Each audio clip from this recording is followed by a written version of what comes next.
ठीक है, तो आज हम पढ़ेंगे हाइड्रोजन स्पेक्ट्रम। हाइड्रोजन स्पेक्ट्रम में क्या होता है, जब हम इलेक्ट्रॉन को ऊर्जा देते हैं, ठीक है, एक्स्ट्रा अमाउंट में अगर हमने एनर्जी दी तो इलेक्ट्रॉन क्या करेगा, उत्तेजित अवस्था में चला जाएगा।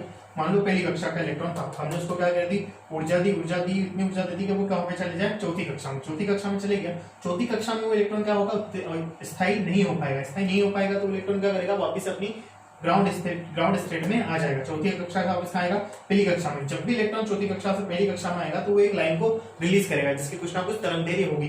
जो लाइन को रिलीज करेगा उस लाइन का नाम क्या होगा, लाइमन। ठीक है, अलग अलग अगर सिचुएशन में अलग अलग लाइन्स रिलीज होती है। मैंने बोला कि कहीं से भी फर्स्ट ऑर्बिट के अंदर आएगा तो कौन सी लाइन रिलीज होगी, लाइमन होगी। अगर इलेक्ट्रॉन दूसरी कक्षा का था और हमने उसको ऊर्जा देकर कहां भेज दिया, सातवीं कक्षा में भेज दिया, लेकिन सातवीं कक्षा में वो स्थायी नहीं होगा तो वापिस से कहां पे आएगा, उसकी ग्राउंड स्टेट कौन सी थी, सेकंड ऑर्बिट में जब भी कहीं से इलेक्ट्रॉन आएगा तो वो कौन सी लाइन रिलीज करके आएगा, बामन लाइन रिलीज करके आएगा। ठीक है, इस तरीके से क्या निकालते हैं यहाँ पे हाइड्रोजन स्पेक्ट्रम।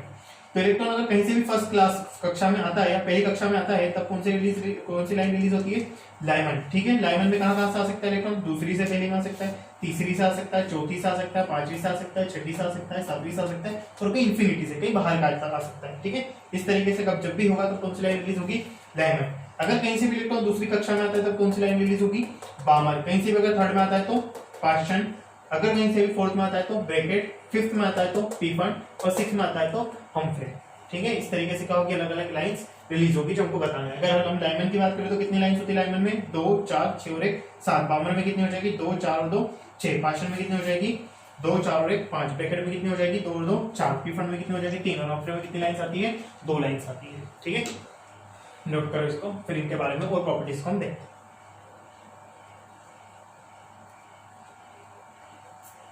ठीक है,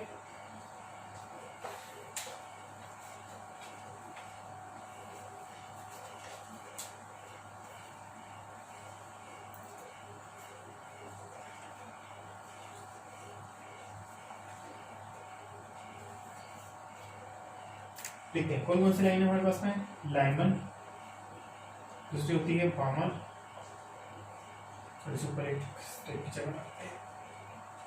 फर्स्ट होगी लाइमन, दूसरी होगी बामर,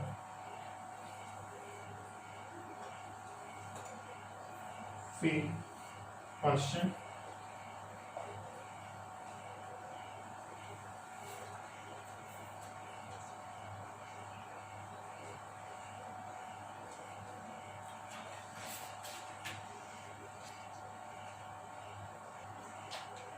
ठीक। तो यहाँ पे मैंने टेबल को बना दी है। ठीक है, जब भी लाइन रिलीज होगी, कब रिलीज होगी, जब इलेक्ट्रॉन कहां से आएगा, दूसरी, तीसरी, चौथी, पांचवी, छठी, सातवीं या इंफिनिटी, कहीं से भी इलेक्ट्रॉन पहली कक्षा में आता है तो कौन सी लाइन रिलीज होगी, लाइमन। और जो वेव होगी वो कौन सी होगी, यूवी रे। ठीक है, दूसरा, जब भी इलेक्ट्रॉन की बामर सीरीज कब रिलीज होगी, जब इलेक्ट्रॉन तीसरी, चौथी, पांचवी, छठी, सातवीं या इंफिनिटी से कहां पे आ जाए, दूसरी कक्षा में आ जाए और जो लाइन होगी वो कैसे होगी, विजिबल होगी। ठीक है, तीसरी, जब पार्शियल लाइन हमारी कब रिलीज होगी, जब कहीं से भी इलेक्ट्रॉन कौन सी कक्षा में आएगा, तीसरी कक्षा में। कहां से आ सकता है, चौथी, पांचवी, छठी, सातवीं और इंफिनिटी से। और जो रिलीज होगी लाइन वो कौन सी होगी, इंफ्रारेड रे, इसको बोलते हैं अवरक्त विकिरण। ठीक है, इस तरीके से ब्रैकेट कब रिलीज होगी, जब इलेक्ट्रॉन कहां से आएगा, पांचवी, छठी, सातवीं या आठवीं कक्षा से कहां पे आ जाएगा, हमारी चौथी कक्षा में। ठीक है, पी फंड कब रिलीज होगी, जब हमारा इलेक्ट्रॉन कहां पे आ जाएगा, पांचवी कक्षा में। कहां से आ सकता है, छठी से, सातवीं से या आठवीं से। हम्फ्रे कब रिलीज होगी, इस तरह यहाँ पे जो विकिरण रिलीज होगी उसका नाम होगा फॉर इंफ्रारेड रे। ठीक है, या दूरस्थ अवरक्त विकिरण। इलेक्ट्रॉन कहां पे आ सकता है, छठी कक्षा में, और कहां से आएगा, सातवीं और आठवीं कक्षा से। ठीक है, इस तरीके से क्या निकाल सकते हैं, लाइन। अब ध्यान रखना, इलेक्ट्रॉन ये लाइन तभी रिलीज होती है जब इलेक्ट्रॉन कहां से आता है, बाहर वाली कक्षाओं से अंदर वाली कक्षा में। ठीक है, मतलब दूसरी से आएगा पहली में, अगर पहली से दूसरी में जाए इसका मतलब ये नहीं कि वहां पे लाइन रिलीज होगी। क्यों नहीं होगी, क्योंकि वहां पे हमको एनर्जी देनी पड़ेगी, ना कि वहां से एनर्जी रिलीज होगी। ठीक है, क्योंकि लाइन तब रिलीज होगी जब एनर्जी रिलीज होगी, लेकिन इलेक्ट्रॉन को अगर पहली से दूसरी कक्षा में भेजना है तो हमको क्या करना पड़ेगा, उसको एनर्जी देनी पड़ेगी। ठीक है, लेकिन इलेक्ट्रॉन जब दूसरी से पहली कक्षा में आएगा तो एनर्जी रिलीज करेगा तभी लाइन क्या होगी, रिलीज होगी। ठीक है, चलो इसको नोट करो, उसके बाद में हम पढ़ते हैं।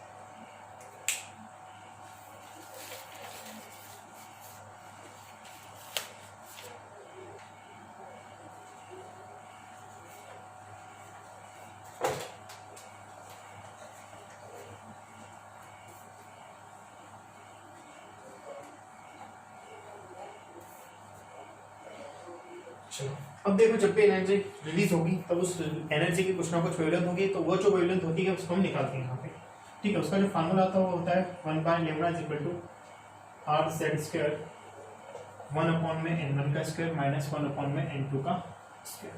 समझ में आ गया होगा सबको n1 और n2 क्या होंगे यहाँ पे। ठीक है, 1/λ, लेमडा जो है वो क्या है, वेवलेंथ।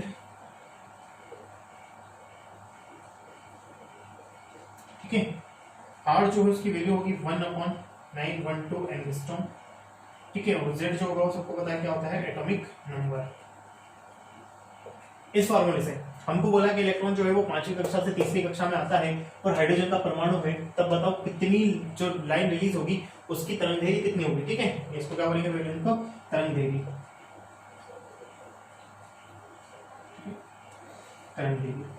तरंगदैर्घ्य जो होगी वो कितनी रिलीज होगी, तो क्या करेंगे हम, आर की वैल्यू हमको पता है 1/912। जेड एटॉमिक, अगर हाइड्रोजन बोला तो उसका एटॉमिक नंबर रख देंगे n1। इलेक्ट्रॉन कहाँ पे है, बोला अगर 3री कक्षा से पहली में आता है तो n1 की वैल्यू कितनी रखेंगे 1, n2 की वैल्यू कितनी रखेंगे हम 3rd बोला, मतलब यहाँ पे कितनी रखेंगे, n2 की वैल्यू हम 3rd रखेंगे और इससे क्या सॉल्व कर लेंगे यहाँ पे इसकी वैल्यू। ठीक है, नोट करो।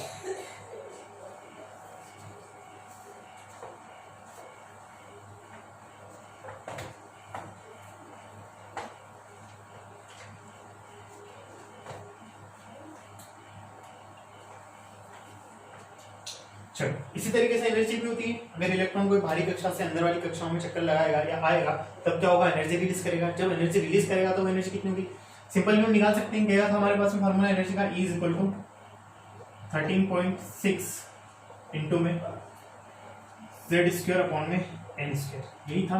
अब इसी में अगर एक ही परमाणु की बात करेंगे, जब भी के पहले उसी परमाणु का एटम बाहर वाली कक्षा से अंदर वाली कक्षा में आएगा, सिर्फ क्या चेंज कर रहे हैं हम यहाँ पे उसकी कक्षाओं को चेंज कर रहे हैं। कक्षा कहाँ से कहाँ चेंज कर रहे हैं, बाहर वाली से कहाँ पे आएगा वो अंदर वाली। तो इसी फार्मूले को हम ऐसे लिख सकते हैं, E equal to R Z square 1 में n1 का स्क्वायर माइनस 1 में n2 का स्क्वायर। अब समझना है यहाँ पे, यहाँ जो r की वैल्यू होगी वो क्या होगी, चेंज हो जाएगी। r बराबर यहाँ पे हो जाएगा हमारे लिए माइनस का 13.6 इलेक्ट्रॉन वोल्ट, या r बराबर लिखेंगे 1312 किलो जूल पर मोल, या लिखेंगे 2.18 इंटू 10⁻⁻18 जूल पर मीटर। ठीक है, इन यूनिट्स के साथ में हम क्या निकाल सकते हैं, किसी भी संक्रमण में ऊर्जा निकाल सकते हैं।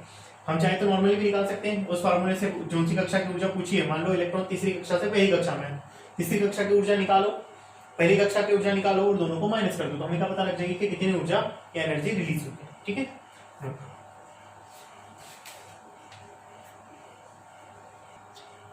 ठीक है। अब हम पढ़ेंगे हाइगेनबर्ग का प्रिंसिपल। हाइगेनबर्ग का प्रिंसिपल ये है, हाइगेन ने ये बोला कि किसी भी इलेक्ट्रॉन की स्थिति में अनिश्चितता तथा संवेग में अनिश्चितता को हम एक साथ नहीं बता सकते। ठीक है, संवेग में अनिश्चितता और संवेग में अनिश्चितता और स्थिति में अनिश्चितता का हम सिर्फ एक अनुमान लगा सकते हैं, जिसकी वैल्यू होती है delta x into delta P, जो होगा वो बड़ा होगा या बराबर होगा लगभग h अपॉन में 4 पाई के बराबर। ये था हाइगेनबर्ग का प्रिंसिपल। ठीक है, उसने बोला क्या तो हम संवेग की अनिश्चितता बता दो, या हम क्या किसकी अनिश्चितता बता सकते हैं, स्थिति की अनिश्चितता को बता सकते हैं। दोनों को एक साथ हम कभी भी नहीं बता सकते। ठीक है, तो इसी को सॉल्व करें। अगर हम डेल्टा पी बोले, डेल्टा पी को ऐसा लिख सकते हैं हम एम डेल्टा वी। ठीक है, एम डेल्टा वी भी लिख सकते हैं। अब इनके सिंबल्स लिख लेते हैं। डेल्टा एक्स का मतलब होगा अनसर्टेनिटी इन पोजीशन। ठीक है, स्थिति में अनिश्चितता। Delta P uncertainty in momentum, और उसके बाद में है हमारे पास में डेल्टा एक होगा डेल्टा पी, और यहाँ पे रहेगा एक होगा डेल्टा पी। डेल्टा पी का मतलब हो जाएगा अनसर्टेनिटी इन वेलोसिटी। ठीक है, और एम का मतलब हो जाएगा मास, मास या द्रव्यमान। ठीक, हिंदी में बोल देता हूँ। स्थिति में अनिश्चितता, डेल्टा एक्स का मतलब, डेल्टा पी का मतलब हो जाएगा संवेग में अनिश्चितता, डेल्टा बी का मतलब हो जाएगा वेग में अनिश्चितता। और इसी फार्मूले से हम निकाल सकते हैं यहाँ पे का किसी भी एक चीज की अनिश्चितता को हम बता सकते हैं। अगर अनिश्चितता नहीं दी हो तो हम करते हैं अनसर्टेनिटी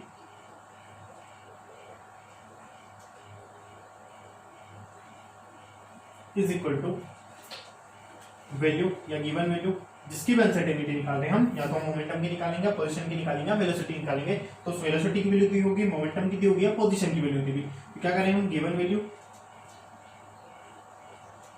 थोड़ी जगह कम है इसलिए ऐसा लिख देता हूँ, या अनसर्टेनिटी को यहाँ लिख देता हूँ।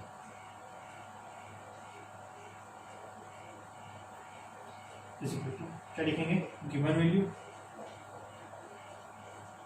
इनटू में प्योरिटी परसेंट, ठीक है, परसेंट लिखता हूँ मैं, प्योरिटी परसेंट क्वेश्चन में दिया होगा, डिवाइडेड बाय 100 करेंगे तो क्या आ जाएगी उसकी अनसर्टेनिटी आ जाएगी। बहुत बार क्वेश्चन में इस फॉर्मूले का यूज करना होता है, ठीक है। इन चीजों का यूज करके हम क्या निकाल सकते हैं, इसके क्वेश्चंस को सॉल्व कर सकते हैं, ठीक है। तो ये होता है हमारा कंप्लीट। इसके अंदर एक और चीज बनती है, वो होता है क्वांटम नंबर, ठीक है। वो हम नेक्स्ट लेक्चर में पढ़ेंगे और उसके बाद में हम करेंगे किसको, इन सभी के न्यूमेरिकल को, ठीक है।